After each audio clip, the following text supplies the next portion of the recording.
ఇప్పుడు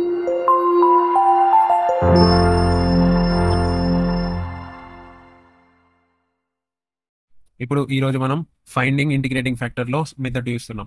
ఇప్పుడు మెథడ్ 2 ఏం చెప్తుందంటే, if the differential equation is of the form mx plus ny equals to 0 ఇచ్చినప్పుడు మనకు అది y into function of f of x and y dx plus x into function of x and g of x and y dy equals to 0 ఈ form లోకి convert అయినప్పుడు and m into x minus n into y not equal 0 అయినప్పుడు మనకు integrating factor ఏమవుతుంది 1/mx minus ny. ఇది మనం ఒక example సమ్తోని ఇంకా బెటర్గా ఎక్స్ప్లెయిన్ చేసుకుందాం.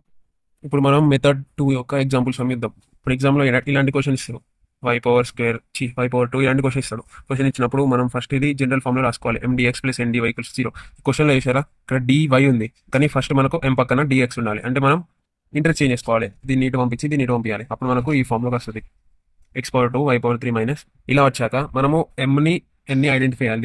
దీంట్లో m ఏంటిది x/2 y/3 minus y, n ఏంటిది దీంట్లో x/3 y/2 ప్లస్ x.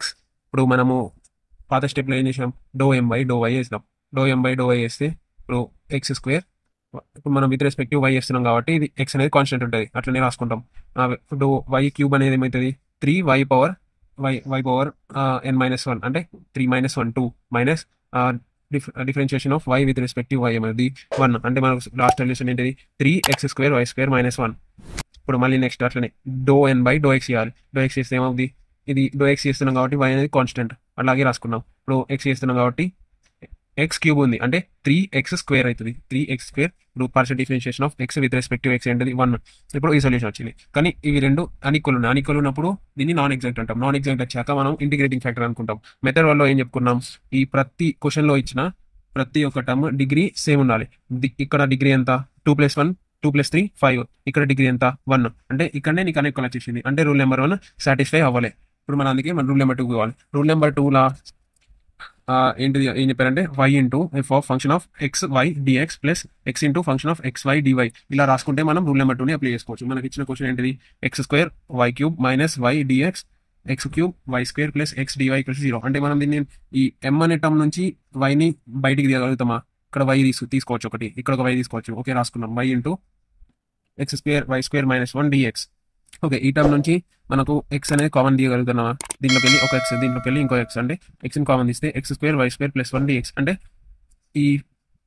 ఈ ఫామ్లోకి మనం రాయగలుగుతున్నాం. రాయగలిగినాక మనకు డైరెక్ట్గా ఇంటిగ్రేటింగ్ ఫ్యాక్టర్ ఏంటిది, integrating factor equals to 1/mx minus ny.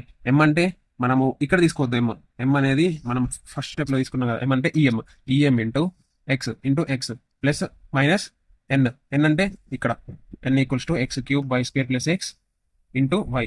దీన్ని మనం కొన్ని క్యాలిక్యులేషన్ చేస్తే మనకు లాస్ట్కి ఇలా ఆన్సర్ వస్తుంది 1/-2xy. ఇప్పుడు ఇంటిగ్రేటింగ్ ఫ్యాక్టర్ని మనకి ఇచ్చిన క్వశ్చన్ అంటే ఇది దీంతో మల్టిప్లై చేయాలి. మనం మల్టిప్లై చేస్తే ఇప్పుడు -1/2xyని మొత్తం ఇచ్చిన డిఫరెన్షియల్ ఈక్వేషన్తో మల్టిప్లై చేస్తే మనకు ఇంకొక ఈక్వేషన్ వస్తుంది. ఈక్వేషన్ అనేది ఇది. ఇప్పుడు ఎలాగో మనం ఇంటిగ్రేటింగ్ ఫ్యాక్టర్ని మల్టిప్లై చేస్తున్నాం కాబట్టి ఆల్రెడీ ఎగ్జాక్ట్ అయి ఉంటుంది. మీరు ఎగ్జామ్లో ఆ ప్రాసెస్ చేస్తే కొన్ని ఎక్కువ మార్క్స్ వచ్చే ఛాన్స్ ఉంటుంది, మీ ఇష్టం, చేసుకుంటే చేసుకోవచ్చు లేకపోతే లేదు. మనకు ఇలా వచ్చినప్పుడు మన జనరల్ సొల్యూషన్ ఏంటిది m star integral of m star dx plus n star dy equal to c. ఇక్కడ స్టార్ ఎందుకు తీసుకున్నాం అంటే నార్మల్గా ఎగ్జాక్ట్లో అయితే mdx ప్లస్ ndy తీసుకుంటాం. ఇప్పుడు నాన్ ఎగ్జాక్ట్ కాబట్టి m స్టార్ ఎందుకంటే మనం ఇంటిగ్రేటింగ్ ఫ్యాక్టర్తో మల్టిప్లై చేసినామని తెలవడానికి. m స్టార్ అంటే ఇది మనకు ఇది ఇక్కడ తీసుకోవాలి. m స్టార్ అంటే పాత తీసుకోవచ్చు, పాతది m, ఇది m star dx plus terms independent of x n star అంటే ఇది మొత్తం, కానీ టర్మ్స్ ఇండిపెండెంట్ ఆఫ్ x కండిషన్ని సాటిస్ఫై చేయాలంటే ఈ టర్మ్లో x ఉంది, అందుకే 0 పెట్టేయాలి, తీసుకోవద్దు. ఈ టర్మ్లో x లేదు కాబట్టి నేను ఈ టర్మ్ తీసుకున్నాను. ఈ టర్మ్ తీసుకున్నాక ఇంటిగ్రేషన్స్ చేయాలి, simple integrations. Integration of x with respect to x ఏంటిది x, integration of x dx ఏంటిది x n+1, integration of n+1/n+1.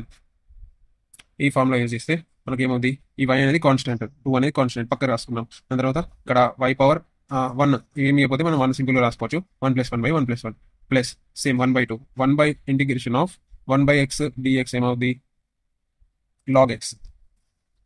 అందుకే ఇక్కడ 1/2 అనేది constant, 1/x integration log x minus ఇక్కడ ఉన్న మైనస్ బయటికి తీసుకుంటే 1/2 అనేది constant, 1/y same integration of 1/y dy equals to log y.